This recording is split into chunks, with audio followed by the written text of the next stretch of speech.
Apocalypse au chapitre 19. Et nous avons la troisième partie du jugement de Dieu sur Babylone. Dans le verset 1, nous lisons « Après cela, j'entendis dans le ciel comme la voix forte d'une foule nombreuse qui disait « Alléluia, le salut, la gloire et la puissance sont à notre Dieu. » Avec ce chapitre 19 se termine le jugement de la grande prostituée à travers celui de la bête et de son faux prophète.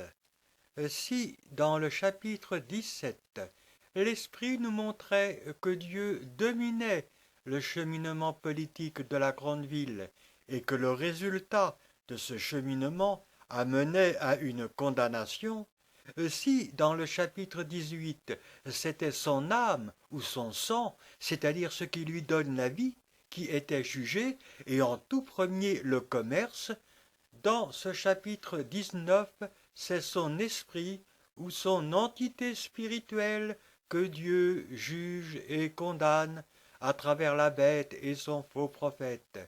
Car cette bête et son faux prophète sont l'aboutissement d'un chemin d'obéissance à l'adversaire, d'une perfection, de la mainmise de Satan sur les esprits séduits et corrompus. Voyons ce verset 1. Après cela, ce n'est pas une suite dans les événements, mais une autre vision, nous montrant une autre facette du jugement de la grande ville. Après cela, j'entendis dans le ciel comme la voix forte d'une foule nombreuse qui disait « C'est la voix de ceux qui obéissent à l'Esprit pour marcher sur le chemin. » Cette voix, ou cette louange, est émise sur la terre, mais elle est entendue au ciel, car reçue et acceptée par Dieu devant son trône. Qui disait « Alléluia, le salut, la gloire et la puissance sont à notre Dieu. » C'est un concert de louanges entendu dans le ciel, mais qui monte de la terre vers Dieu. C'est la foi issue de l'obéissance et agissante par la charité qui donne à ce concert sa signification. Car cette voix vient des louanges de ceux qui ont obéi au chemin pendant les siècles d'oppression que Babylone leur a fait subir. C'est par la foi qu'ils ont reconnu que le salut proposé d'une manière ou d'une autre par la grande ville, n'appartenait en réalité qu'à notre Dieu. C'est par la foi qu'ils ont reconnu que la gloire dont la grande ville voulait les revêtir, n'appartenait en réalité qu'à notre Dieu. C'est par la foi qu'ils ont reconnu que la puissance que la grande ville voulait leur imposer, n'appartenait en définitive qu'à notre Dieu. Verset 2. Parce que ces jugements sont véritables et justes. C'est par la foi qu'ils ont reconnu que l'œuvre de Dieu dans leur vie, c'est-à-dire Jésus-Christ, son chemin de renoncement, son chemin de sacrifice, que cette œuvre-là, condamnée, raillée, rejetée par la grande ville, était celle de la justice de Dieu pour eux. Car il a jugé la grande prostituée qui corrompait la terre par sa débauche. C'est par la foi qu'ils ont reconnu que leur pèlerinage permettait à la justice de Dieu de condamner Babylone. Et, nous dit ce verset 2, il a vengé le sang de ses serviteurs en le redemandant de sa main.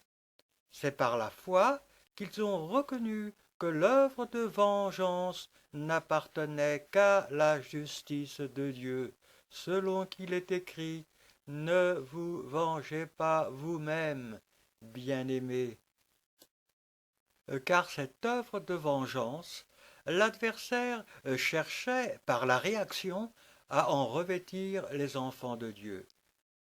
Verset 3. et il disait une seconde fois Alléluia, second Alléluia, concluant par la victoire ces choses. Car dans le premier Alléluia, la louange qui monte vers Dieu est une louange qui repose sur l'espérance, sur la certitude que Dieu vaincra en nous et bénira. Puis, cette foi ayant été vainqueur, la gloire de Dieu remplit la vie du croyant, donnant un second Alléluia. Et sa fumée monte au siècle des siècles, conclut le verset 3. Car Babylone ne refera jamais surface. La victoire de Dieu est définitive. La condamnation de Babylone de même. Cette expression « et sa fumée monte au siècle des siècles » nous indique une accumulation de la colère de Dieu, donnant une condamnation définitive. Verset 4. Et les 24 vieillards et les 4 êtres vivants se prosternèrent et adorèrent Dieu assis sur son trône en disant Amen, Alléluia. Ceux du 5e sceau sont les premiers bénéficiaires de la justice de Dieu sur Babylone, car ils sont devenus, avec leur Seigneur, les reins ardents, la justice de Dieu. Et cela grâce à la victoire de Jésus-Christ que les 24 vieillards ont revêtu et au témoignage d'obéissance que les 4 êtres vivants ont gardé jusqu'au bout. Amen, nous dit le verset 4, car ils reconnaissent le bien fondé de ce jugement, de cette mesure de justice que Dieu a installée à travers leur propre témoignage. Alléluia, mesure de justice qui glorifie le nom de notre Dieu pour amener sa victoire dans toute la création. Verset 5. Et une voix sortit du trône disant, car c'est à cause de cette mesure de justice, de cette victoire, qu'une voix sort du trône. Il y a là une décision de Dieu pour plusieurs. Louez notre Dieu, vous tous ses serviteurs. C'est le deuxième bénéficiaire du verdict de la justice de Dieu sur Babylone, l'ensemble de ceux qui sont avec l'agneau sur la montagne de Sion, c'est-à-dire les 144 000. Vous qui le craigniez, petits et grands, conclut ce verset 5, et c'est le troisième bénéficiaire du verdict de la justice de Dieu sur Babylone. L'ensemble de ceux que personne ne pouvait compter, revêtus de robes blanches, la grande foule. Verset 6. Et j'entendis comme la voix d'une foule nombreuse. Cette voix répond à la voix qui sort du trône. C'est une foule nombreuse, car c'est l'ensemble de ceux du verset 5.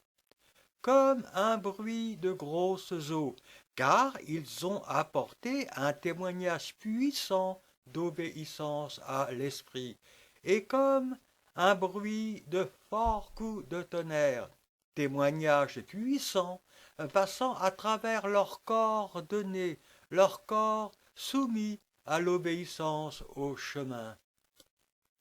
Et le verset 6 continue en nous disant Alléluia, car le Seigneur notre Dieu Tout-Puissant est entré dans son règne.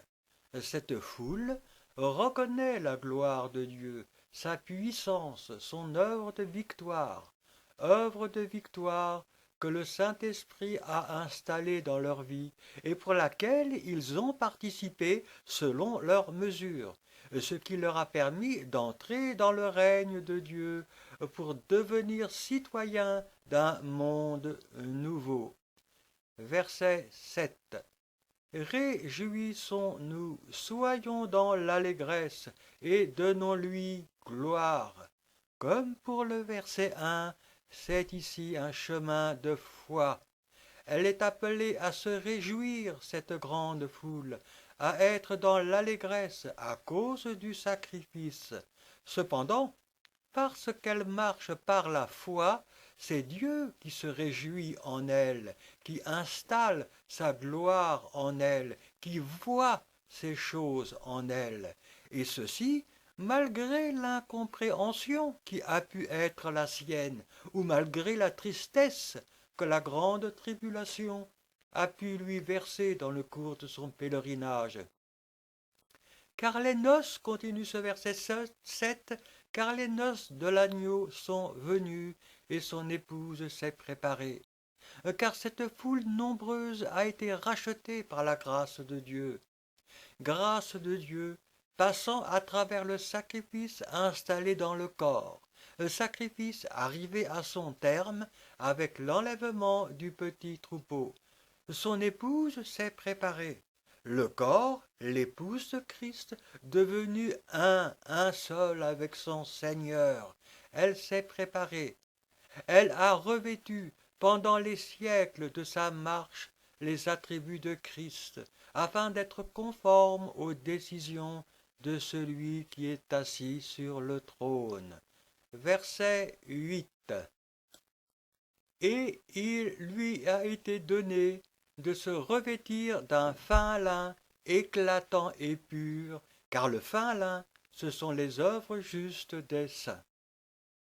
Le sacrifice, l'agneau, revêtu par les œuvres de ceux qui appartiennent au chemin, œuvres qui sont la conséquence de l'obéissance à l'Esprit selon la volonté de Dieu, œuvres que Dieu a jugées nécessaires et qui ont été suffisantes pour mettre en place sa justice, c'est-à-dire pour répandre sa colère sur Babylone et pour manifester sa grâce envers tous ceux de l'obéissance. Car le fin lin, nous dit ce verset, ce sont les œuvres justes des saints. Ces œuvres-là ne deviennent du fin lin, ou, si nous préférons, ne sont agréées de Dieu, que si elles appartiennent à Jésus-Christ, c'est-à-dire à son exemple, au chemin.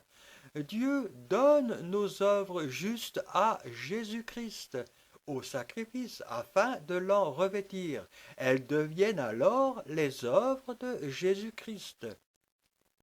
Et ce n'est qu'à cette condition que ces œuvres pourront avoir un impact universel et véritable, car seul Jésus a été parfaitement juste et saint pour amener la justice et la miséricorde de Dieu sur toute la terre. Verset 9. L'ange me dit, c'est l'ange du verset 1 au chapitre 17, écrit, heureux ceux qui sont appelés au festin de noces de l'agneau. Et ce sont les 144 000, ceux qui sont avec l'agneau sur la montagne de Sion. Ils sont appelés au festin de noces de l'agneau, car ils ont partagé, et pour une grande part, le témoignage de l'agneau. Ils suivent l'agneau partout où il va. Ils appartiennent au sacrifice, c'est-à-dire à Christ, corps de Christ. C'est pour eux un festin de noces, car c'est pour eux une reconnaissance de leur intimité avec Christ et son épouse.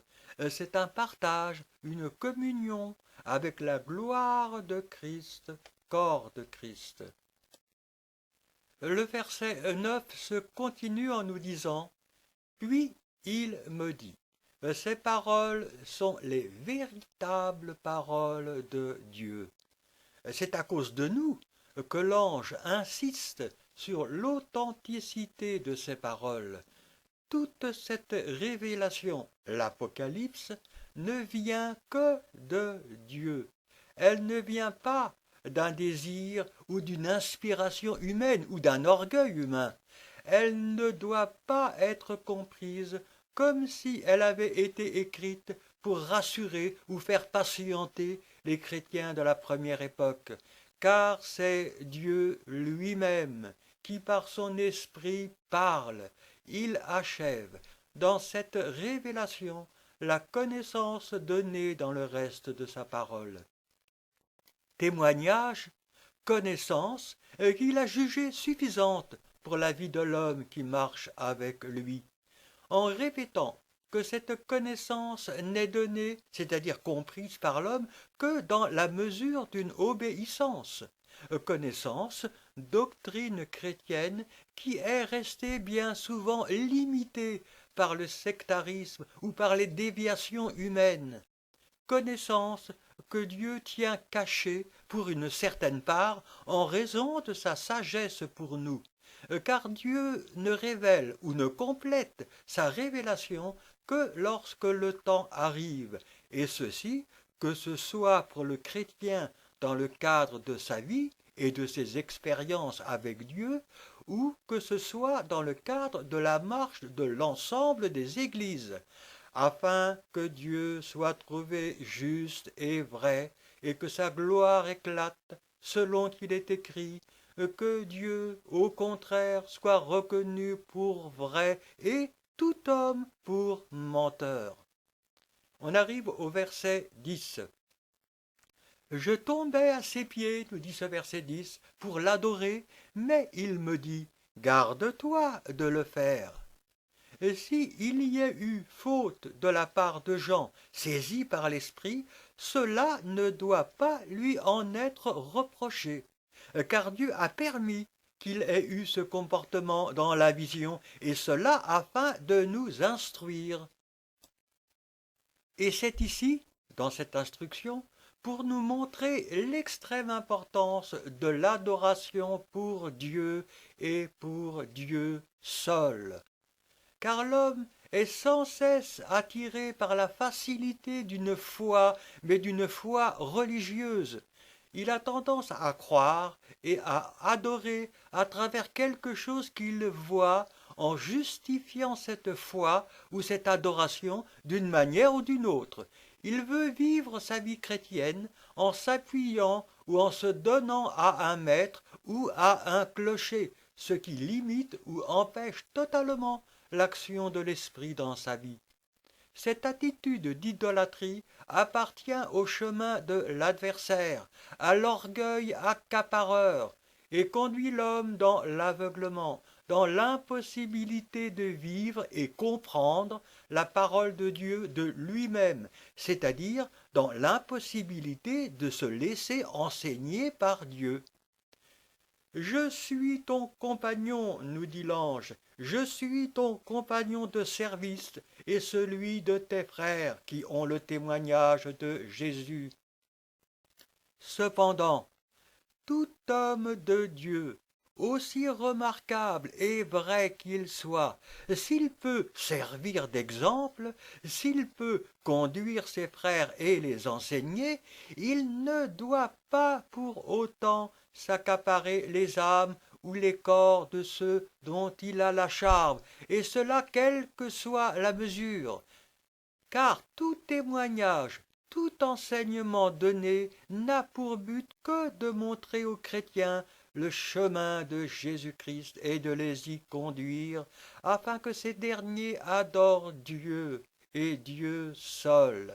C'est le chemin de renoncement, celui qui laisse toute la place à l'esprit, et grâce auquel nous devenons serviteurs, mais selon la parole, en opposition au chemin de l'orgueil qui veut se revêtir d'une importance, faire de nous un maître, quelqu'un qui remplace l'esprit sous prétexte d'être un envoyé de Dieu. Adore Dieu, dit l'ange à Jean, adore Dieu, car le témoignage de Jésus est l'esprit de prophétie. Le témoignage de Jésus, c'est le chemin, c'est l'exemple qu'il nous a laissé, la vérité qui est la sienne. Et ce chemin, qui est le seul que Dieu a agréé, ne peut être mis en place dans nos vies que par l'Esprit. C'est pour cette raison qu'il nous faut adorer Dieu et Dieu seul. Personne ne peut remplacer Jésus-Christ, son chemin, aucun homme, aucun système. Seul l'Esprit, a été envoyé pour remplacer en nous la présence de Jésus-Christ, c'est-à-dire pour nous conduire dans l'exemple de Jésus-Christ. C'est l'esprit de prophétie, c'est-à-dire celui qui nous enseigne, celui qui nous conduit dans toute la vérité, celui qui installe en nous Christ, son chemin, son témoignage, celui qui prend la place de Christ en nous, afin d'accomplir la volonté de Dieu quant à nous-mêmes. Cela nous est rappelé ici, car nous devons reconnaître que l'Esprit consolateur, celui qui nous conduit dans toute la vérité, a été sans cesse remplacé par des leurres de toutes sortes, par des coutumes religieuses, par des rituels, des superstitions, par les murs d'un clocher, mais aussi par des hommes séduits, investis d'une autorité qui vient en réalité de l'adversaire. Car Satan se déguise, il prend les apparences du bien, il cherche à imiter la parole, il conduit de par là les hommes à servir, puis à adorer d'autres hommes en se servant d'un système. Il conduit les chrétiens vers un chemin, mais un chemin religieux, chassant l'esprit de leur vie, ce qui est le but. Cependant, le témoignage de Jésus ne nous est apporté que par l'Esprit, car seul l'Esprit de prophétie peut nous conduire sur le chemin. Verset 11. Dans ce verset 11, nous lisons « Puis je vis le ciel ouvert, et voici parut un cheval blanc. » Puis je vis le ciel ouvert. Le ciel est ouvert, symbolisant une intervention de Dieu, car l'armée qui vient est envoyée par les décisions du trône. Et voici parut un cheval blanc. Le cheval est blanc, comme pour celui du premier sceau. Le cheval est un symbole de conquête. Le blanc est, entre autres, un symbole d'obéissance. Dans le premier sceau, nous avions donc une action de conquête qui se réalise grâce à une obéissance. De même ici, nous avons une action de conquête qui se réalise grâce à une obéissance. Seulement, il faut répéter que c'est celui qui monte le cheval qui donne à cette conquête sa spécificité, c'est-à-dire sa mission. Celui qui le montait s'appelle fidèle et véritable. Ce n'est pas le même cavalier que pour le cheval du premier sceau. Pour le premier sceau, c'est la séduction qui partait en conquête en prenant l'apparence du bien et en s'appuyant sur l'obéissance de ses enfants. Mais ici, ce cheval et son cavalier sortent du ciel. Ils viennent des décisions du trône. Celui qui le monte est fidèle, appelé fidèle, car il est le seul qui soit parfaitement resté fidèle à son Dieu, à ses lois, à sa volonté.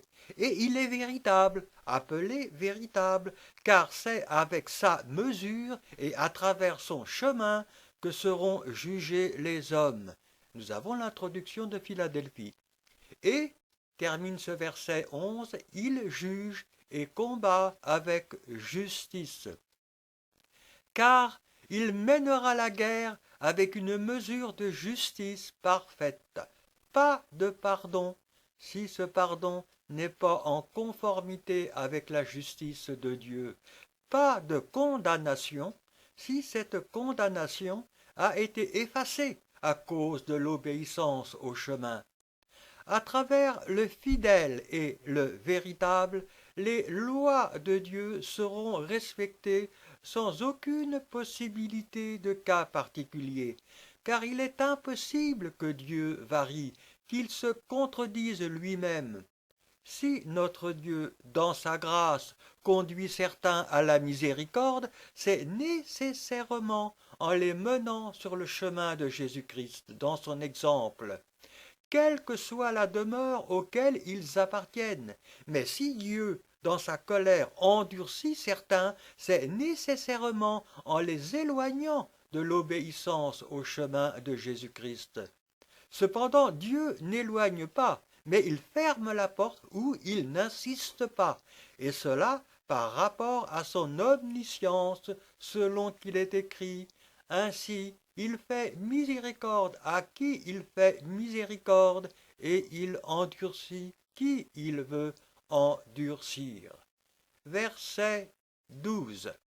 Ses yeux étaient comme une flamme de feu. Comme pour le verset 14 du chapitre 1 ou le verset 18 de l'introduction de Thyatire, car rien ne peut être caché aux yeux de celui qui combat avec justice. Avec lui, la tromperie, l'hypocrisie n'est pas possible. Tout est à nu et à découvert aux yeux de celui à qui nous devons rendre compte. Sur sa tête, nous dit ce verset 12, étaient plusieurs diadèmes. Ce sont les récompenses de sa victoire. Et victoire, récompense, qui lui ont été refusées sur terre par ceux qui l'ont condamné, mais que Dieu lui donne pour lui rendre justice. Il avait un nom écrit que personne ne connaît si ce n'est lui-même. Comme pour la conclusion de Pergame, c'est une intimité avec Dieu, avec son Père, et qui n'appartient qu'à lui. C'est ici pour nous faire comprendre qu'il y a entre le Père et le Fils un accord parfait. Tout ce que fait le Fils, le Père le fait aussi pareillement. Il ne peut y avoir de discorde, de points de vue différents, parce que Jésus, à cause de sa victoire, est devenu le véritable. Dieu, quant à sa justice, a tout remis entre ses mains. Verset 13. Et il était revêtu d'un vêtement teint de sang. Le sang répandu est toujours le symbole d'une condamnation. Condamnation transformée en victoire, en pardon, grâce à l'obéissance, mais condamnation restant condamnation s'il n'y a pas d'obéissance, selon qu'il est écrit que sans effusion de sang, ou si nous préférons sans condamnation, il n'y a pas de pardon des péchés. Dans ce passage, le vêtement du fidèle et véritable est teint de sang, c'est-à-dire que Jésus marche au combat en montrant aux hommes le pourquoi de cette guerre, le pourquoi de son activité de justice, car c'est son sang versé, c'est-à-dire sa condamnation, qui est au cœur du conflit. Condamnation de Jésus-Christ, sang versé, devenu victoire par l'obéissance, mais refusée par ceux de Babylone, par la bête et son faux prophète. Son nom, termine ce verset 13, est la parole de Dieu. Il est présenté de cette manière aux hommes, c'est-à-dire celui qui vient accomplir la parole de Dieu ou les décisions de Dieu inscrites dans sa parole.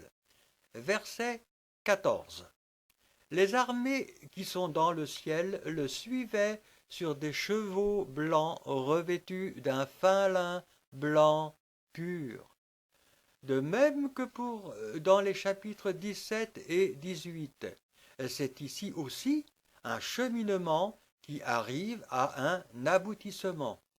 Ce jugement de Dieu sur l'esprit de Babylone nous est montré sous la forme d'une guerre spirituelle entre les armées célestes et les armées terrestres de la bête.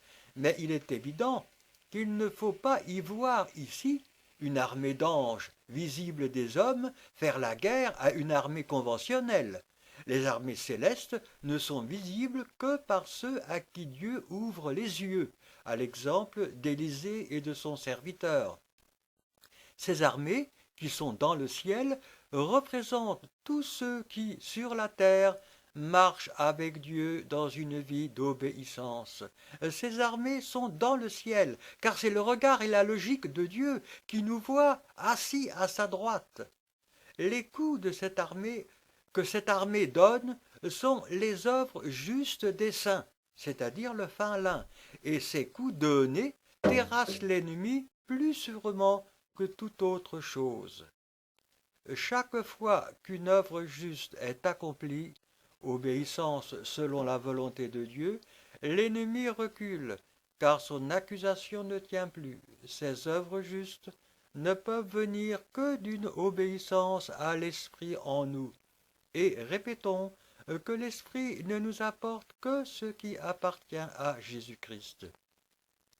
C'est alors la valeur spirituelle de Babylone qui perd de son authenticité ou qui ne justifie plus devant Dieu l'œuvre de l'adversaire.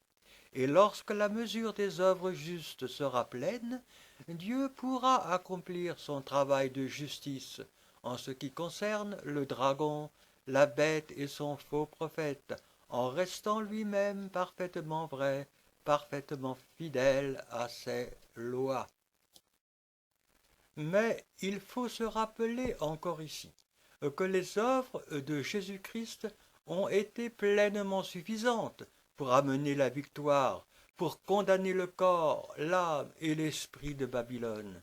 Cependant, Dieu a désiré une association à cause de son amour pour l'ensemble des hommes, afin que Christ puisse partager avec ses frères, chacun selon sa récompense, chacun selon sa position.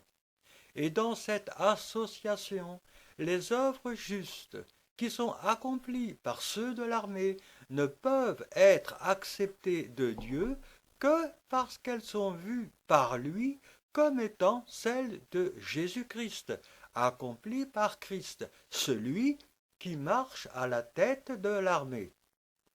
C'est ici une guerre qui a commencé avec le départ du péché sur la terre, qui a obtenu sa victoire avec le sacrifice de Jésus, l'œuvre par excellence, mais qui s'est continuée pendant le temps du témoignage et qui est arrivée à son aboutissement avec l'enlèvement du petit troupeau.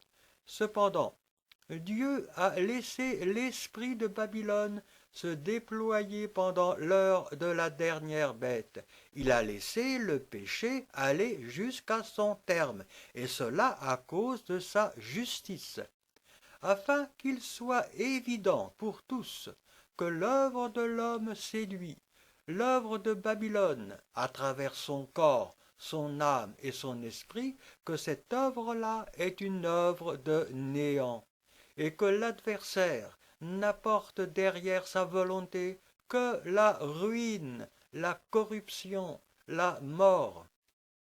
Nous avons donc, dans cette armée au combat, dans cette armée dont le rôle essentiel est de terrasser l'esprit de Babylone, c'est-à-dire de condamner le comportement spirituel du système, Jésus-Christ, la parole de Dieu, celui qui marche à la tête, avec le motif de la guerre, c'est le vêtement teint de sang, puis les armées qui sont dans le ciel, c'est l'ensemble de ceux qui marchent avec Dieu, assistés de l'ensemble des anges qui sont à leur service.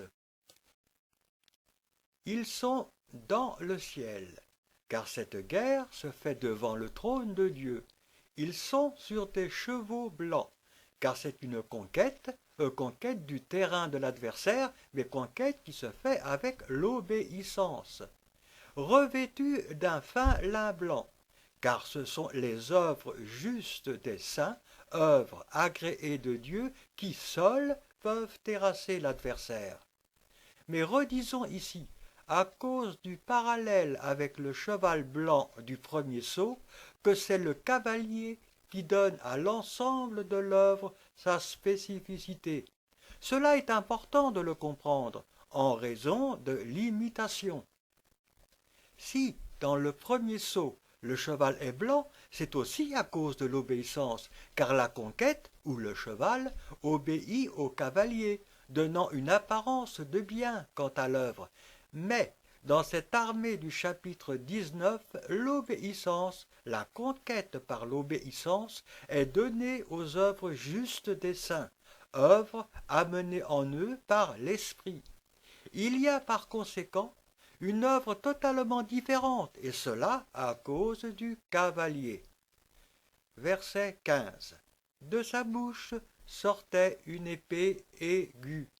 L'explication de ce verset 15 nous apprend que celui qui marche à la tête de l'armée accomplira tout ce qui est écrit dans sa parole, selon qu'il est écrit, car je vous le dis en vérité, tant que le ciel et la terre ne passeront point, il ne disparaîtra pas de la loi un seul iota ou un seul trait de lettre, jusqu'à ce que tout soit arrivé. Toute la parole sera accomplie à travers l'œuvre de Jésus-Christ.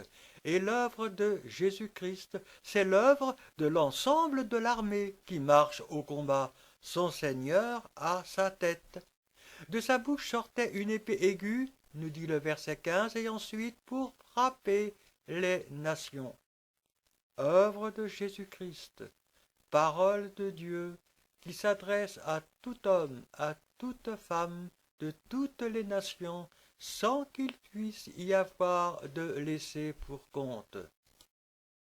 Et le verset se continue en nous disant, il les pètera avec une verge de fer. Et cette parole de Dieu étant accomplie, toutes les nations craindront et marcheront pour Dieu avec une verge de fer. C'est-à-dire que dans le règne des 1000 ans qui vient, la séduction ne sera plus, et la liberté qui avait été laissée à l'homme afin qu'il puisse choisir entre Dieu et l'adversaire sera devenue impossible. Mais attention, seulement pendant cette parenthèse. Liberté qui lui avait été laissée afin de le mettre à l'épreuve. Mais l'épreuve ayant été vainqueur, cette même liberté lui sera rendue dans la création nouvelle et rendra l'amour parfait. Pendant le règne du soleil levant, cette liberté-là sera contenue entre les murs de la volonté de Dieu pour l'homme, et l'oppression de l'adversaire sera remplacée par l'autorité de Jésus-Christ. Ce sera la verge de fer, une autorité non contestée. Dieu ne permettra pas qu'elle la soit. Cependant, même pour ceux de cette époque, il y aura une mise à l'épreuve finale, avec une nouvelle liberté redonnée afin que Dieu soit trouvé juste pour tous. Et ce verset se termine en nous disant « Et il foulera la cuve du vin de l'ardente colère du Dieu Tout-Puissant. » La parole de Dieu s'accomplira dans son intégralité. Et dans cette parole, la colère de Dieu ne doit pas être prise à la légère, tant pour ce qui est de la destruction de Babylone que pour la condamnation éternelle des boucs à la gauche du roi au jugement dernier. Verset 16. Il avait sur son vêtement et sur sa cuisse un nom écrit, Roi des rois et Seigneur des seigneurs. Comme pour le verset 13, il est présenté ainsi aux hommes. Mais pour ici, nous avons une idée de ministère. Dieu envoie Jésus-Christ en tant que roi des rois et Seigneur des seigneurs. Il est le roi des rois, c'est-à-dire celui qui est l'homme parfait, l'homme par excellence aux yeux de Dieu, le chemin. Il est le Seigneur des seigneurs, mais aussi celui à qui Dieu a donné toute autorité, toute puissance, toute domination dans les cieux et sur la terre. C'est le Dieu véritable et la vie éternelle. Ce nom est écrit sur son vêtement et sur sa cuisse, afin de nous faire comprendre que si Jésus a été intronisé par la volonté de Dieu, roi des rois et seigneur des seigneurs, c'est le nom écrit sur son vêtement, c'est aussi pour accomplir cette fonction à travers son ministère, à travers son œuvre, c'est-à-dire à travers chacun de ceux qui marchent, qui combattent avec lui. C'est le nom écrit sur la cuisse. Verset 17. Et je vis un ange qui se tenait dans le soleil. Ce que va permettre cet ange ou cette œuvre est une conséquence de la colère de Dieu. Il cria d'une voix forte. Comme toujours, la voix est forte, elle s'adresse à l'homme pour amener chez lui une décision de justice, disant à tous les oiseaux qui volaient au milieu du ciel. C'est, pour ces oiseaux, l'ensemble de ceux qui n'étaient pas intégrés au système, les laissés pour compte, les éléments marginaux, etc. Venez, rassemblez-vous pour le grand festin de Dieu. C'est la décision de justice finale pour la grande ville, suite au verdict de Dieu sur son esprit. Verset 18. Afin de manger la chair des rois, la chair des chefs militaires, la chair des puissants, la chair des chevaux et de ceux qui les montent, la chair de tous, libres et esclaves, petits et grands. Tous ceux qui volent au milieu du ciel, ceux qui ne sont pas collés à la terre, liés au système, sont appelés à manger la chair. Et c'est un pillage généralisé qui est ici annoncé. Dieu, d'une certaine manière, leur rend justice en leur donnant raison par rapport à leur rejet du système. Il leur permet de se réjouir et de profiter à leur manière de l'écroulement de Babylone. Verset 19. Et je vis la bête, les rois de la terre et leur armée, rassemblés pour faire la guerre à celui qui était assis sur le cheval et à son armée. C'est la confrontation ultime de cette guerre qui a commencé avec le départ du péché. Car si la victoire de Dieu sur l'ennemi a été réalisée grâce à l'obéissance jusqu'au bout de Jésus-Christ, et si le rejet des lieux célestes de ce même ennemi est devenu une réalité avec la victoire du petit troupeau et son enlèvement, son rejet des lieux terrestres deviendra de même une réalité grâce à l'obéissance des 144 000 et à celui de ceux de la grande foule. Dieu, de cette manière, associe l'ensemble de ses serviteurs à son œuvre.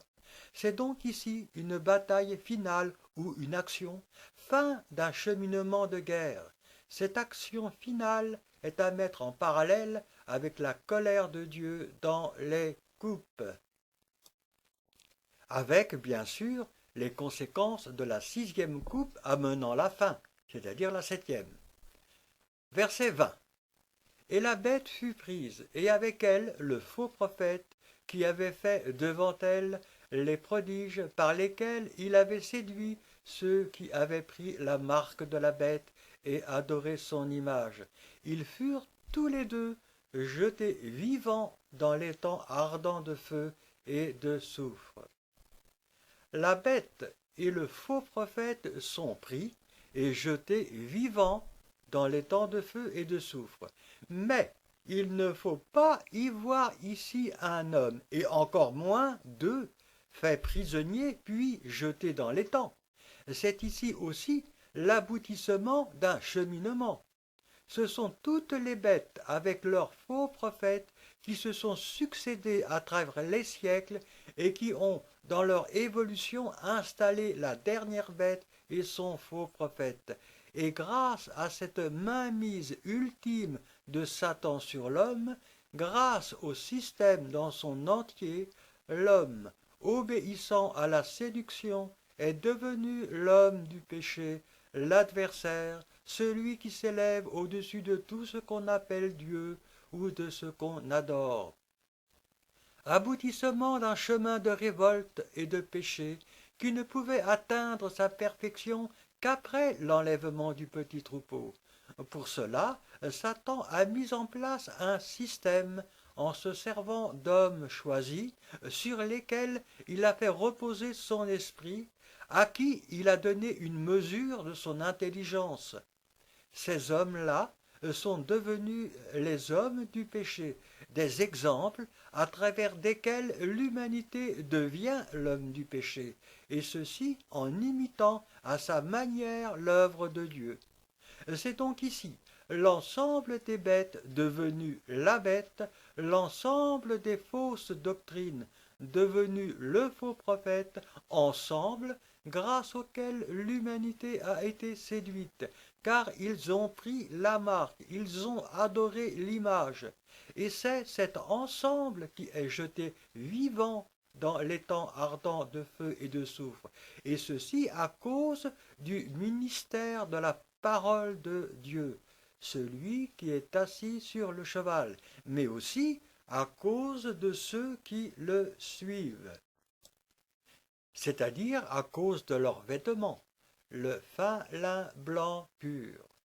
Cette victoire, cette obéissance de Christ, corps de Christ, et de tous ceux qui le suivent, ceux qui ont obéi à l'Esprit, permet à notre Dieu de condamner l'esprit de Babylone, la bête et le faux prophète, tout en lui permettant de rester parfaitement juste, de respecter l'intégralité de ses lois. C'est la victoire de la justice et de l'amour de Dieu accompli à travers l'œuvre de Jésus-Christ. C'est la victoire de la justice et de l'amour universel de Dieu accompli à travers l'obéissance de ceux qui marchent derrière Christ.